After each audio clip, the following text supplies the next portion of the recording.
여러분 안녕하세요. 얼반 미스트리 채널입니다.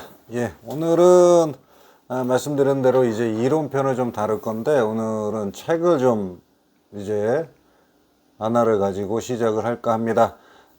지금 하드카피본으로 이렇게 아무런 것도 써 있지 않는데, 이 책은 이제 얼반 미스트리라는 책이에요. 그래서 저자는 콘과 오티스, 하비 M 콘 그리고 매뉴얼 오티스라는 사람들인데 2001년에 나온 것입니다. 뭐 지금까지도 계속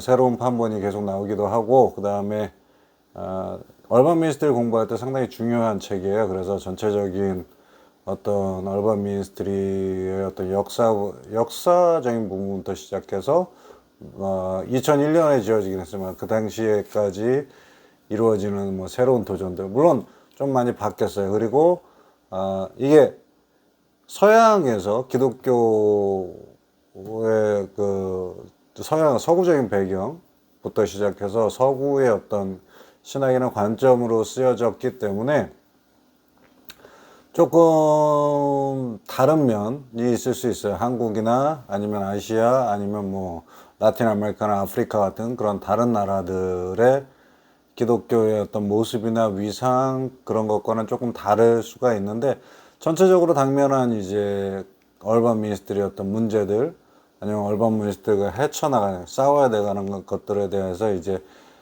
소개를 하고 있고, 지금 현재는 뭐 이 책이 나온 이후로 20년이 되었기 때문에 더 많은 그런 것들이 어떤 도전들이나 더 많은 변화들, 그리고 얼반 미니스트리에서 해야 될 더 많은 일들이 생겼다고 생각을 할 수 있습니다. 그렇지만은 일단은 기본적으로 이 책의 어떤 중심 내용들을 살펴보면서, 그리고 지금 현재의 어떤 모습들 아니면 현재 우리가 갖고 있는 얼반 미니스트리가 당면한 그런 문제들과 한번 매칭해보고 비교해보는 그런 것이 굉장히 도움이 될 것 같고, 이 책을 통해서 먼저 얼반 미니스트리에 대한 전체적인 이해와 그리고 어떤 시각들과 관점들을 습득하는 것이 여러 가지 지금 현재의 얼반 미니스트리를 이해하는 데도 큰 도움이 된다고 생각을 합니다.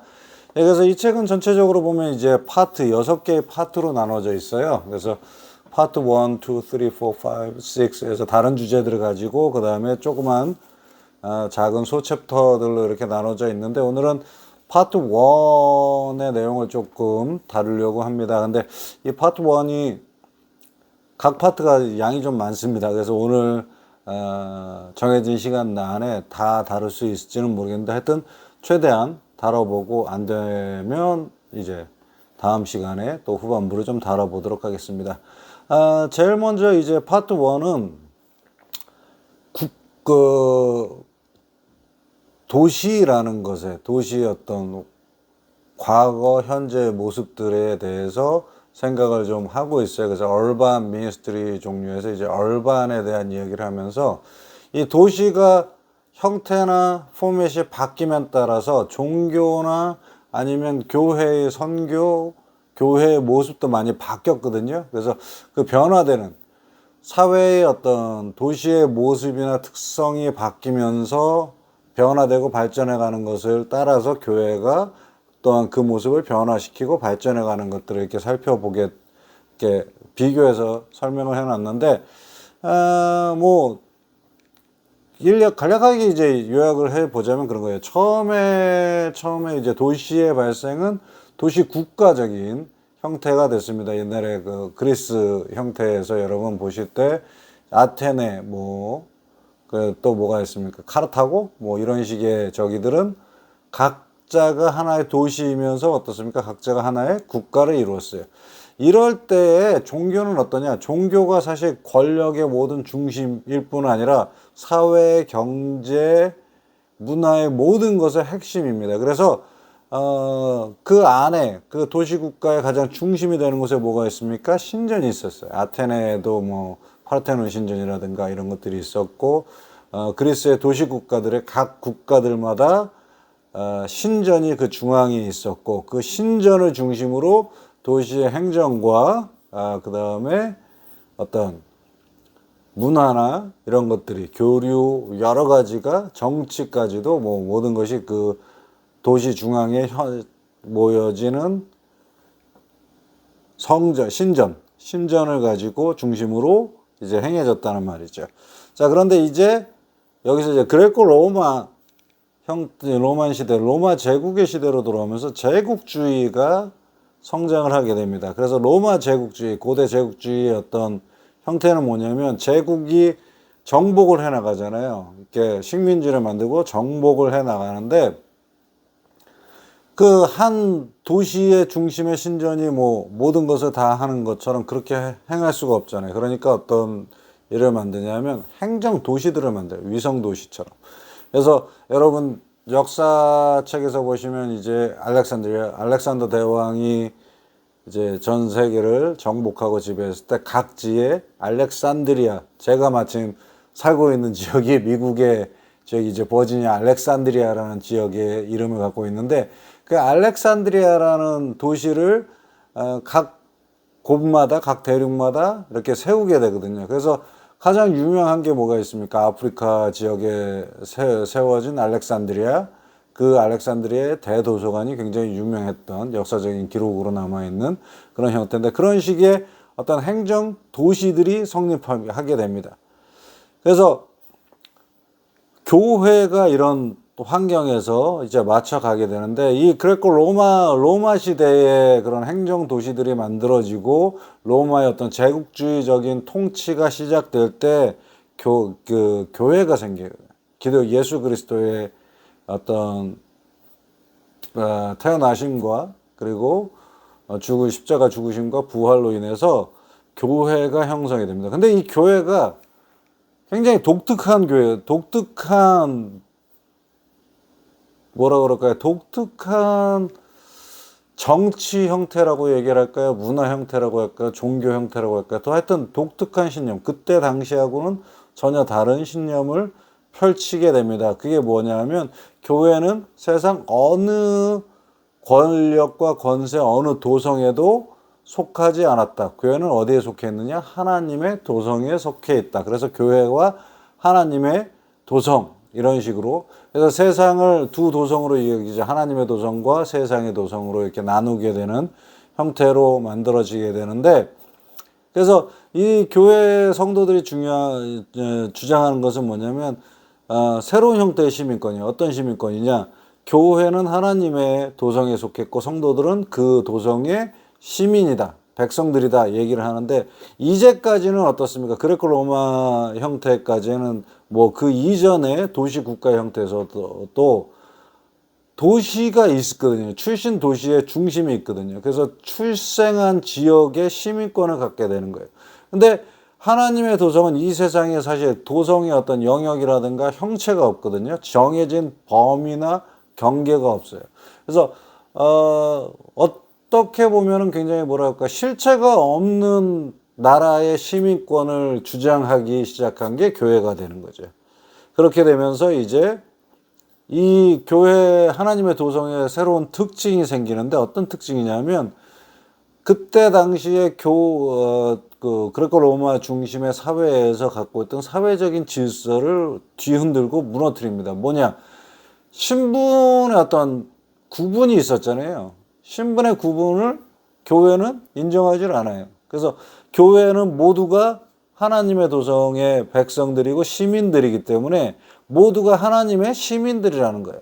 그래서 노예와 주인이 뭐가 됩니까? 형제가 되는 거예요. 그레코 로마의 당시의 사회적인 관념과 규범이나 아니면 법으로는 노예와 주인이 같은 신분일 수가 없습니다. 그런데 하나님의 도성에서 같은 시민권자라고 이야기를 하면서 노예와 주인이 뭐가 됩니까? 형제가 되는 거예요. 그래서 그때 당시 어떤 사회적인 그런 통념이나 계급 그런 가치관을 교회가 흔들어 버리게 됩니다. 이런 형태로 이제 교회가 왔다 갔다 이렇게 하면서 이제 교회가 로마의 정식 국교로 인정을 받게 되는 그런 시간들이 지나고 나서 뭐가 생기냐면요. 정치나 권력의 중심이 아닌 상업을 국가 간의 어떤 제국주의잖아요. 제국이 큰 제국을 이렇게 만들면서 여러 대륙과 여러 큰 영역토를 만들다 보니까는 어떤 정치 문화의 중심지 역할을 하는 도시도 있겠지만 그렇지 않은 상업, 경제적인 어떤 물물 교환이라든가 아니면 매매와 뭐 수입, 수출 뭐 이런 것들을 위한 상업 도시들이 융성하게 일어나게 됩니다. 그러다 보니까 어떻습니까? 교회의 역할이 굉장히 중요하게 되는 거예요. 왜냐하면 각 도시들이 특색이 생기잖아요. 상업 도시는 상업적인 어떤 형태가 되고, 이렇게 정치의 중심적인 도시가 따로 생기고, 문화 중심적인, 지금 현대하고도 좀 비슷하긴 한데, 그러면서 이게 전체의 어떤 도시들을 이렇게 연결하고 통합하는, 그게 중세로 넘어가는 형태의 단계인데, 이 중세 시대에는 뭐가 있습니까? 장원이라고 그래서 하나의 영주가 자신들의 영지를 가지고 이 영지에 대한 정권을 휘두르는 어떤 왕이나 다름없는 그런 표정들, 그런 일들이 생겼거든요. 그래서 그 전체를 관통해서 모든 영향력을 행사하는 어떤 종합적인 조직체가 교회가 되는 거예요. 그래서 어떤 지역이든 사실 교회가 다 있잖아요. 그때 당시에는 종교개혁 이전이었으니까 다 캐톨릭 교황의 권위 아래에 놓여 있는 교회들이었거든요. 그러니까 교회들이 각 도시에서 어떤 상업적인 어떤 그런 상업도시, 문화도시, 정치도시에서 중심적인 역할을 하면서 그 중심에 있게 되면서 이 교회들이 서로 연결이 되고 하나의 그 교황으로 하나로 묶어지는 이런 연결체가 되다 보니까 어떻게 됩니까?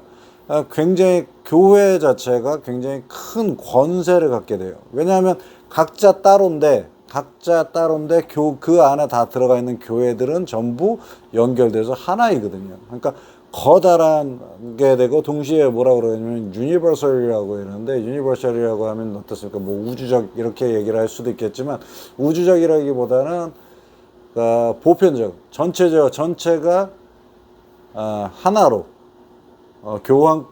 교황의 권위 아래 하나로 뭉쳐 있다는 거죠.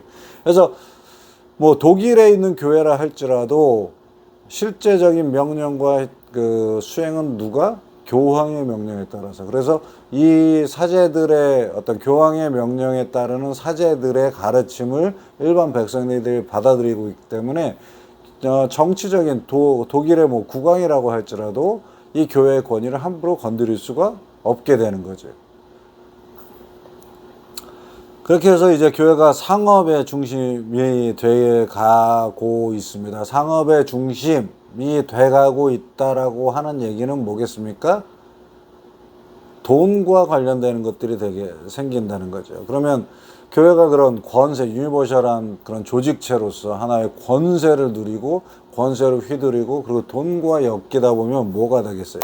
당연히 부정부패에 대한 이야기들이 나오게 되겠고, 그래서 어떻습니까? 그러면 뭐 지식인들뿐만 아니라 일반 대중들 사이에서도 어떤 생각을 하게 돼요? 교회는 과연 무엇인가?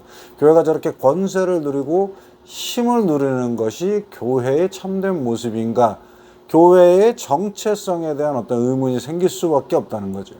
그래서 이 교회의 정체성에 대한 의문, 그리고 교회의 역할, 권세가 커지면 커질수록 상대적으로 교회의 본질에 대한 어떤 회의적인 그런 생각들이나 견해들이 늘어나면서 뭘로 연결되겠습니까, 여러분? 우리가 잘 아는 종교 개혁으로 연결이 되죠. 그래서 종교 개혁을 통해서 교회가 원래 제 정체성을 찾고, 그리고 교회다운 교회의 모습으로 재정비하자, 이런 형태로 나타나는 거예요. 그래서 재정비, 리폼 하자는 형태로 나와서 이제 종교 개혁의 시대가 열리게 됩니다. 예, 지금 파트 1의 절반 정도 종교 개혁까지를 이야기를 했는데 시간이 벌써 다 됐네요.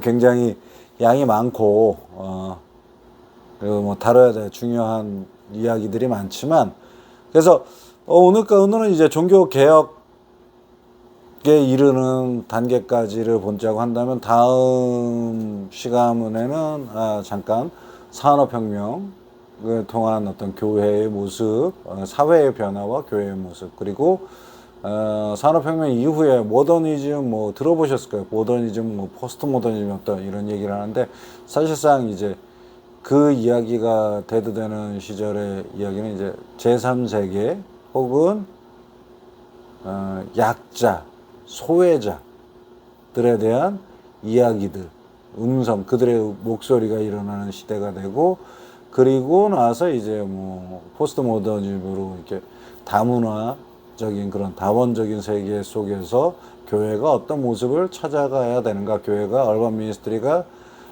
당면하는 과제는 무엇인가를 통해 이제 이 책이 이야기를 하고 있는데, 저희는 그 이후의 세대를 살고 있기 때문에 이후의 세대, 밀레니엄 세대에 대해서도 조금 다뤄볼 수 있었으면 합니다. 예, 지금까지 시청해 주셔서 감사합니다. 그러면 다음 시간에 파트 1의 두 번째 후반부를 가지고 찾아뵙도록 하겠습니다. 좋은 하루 되십시오.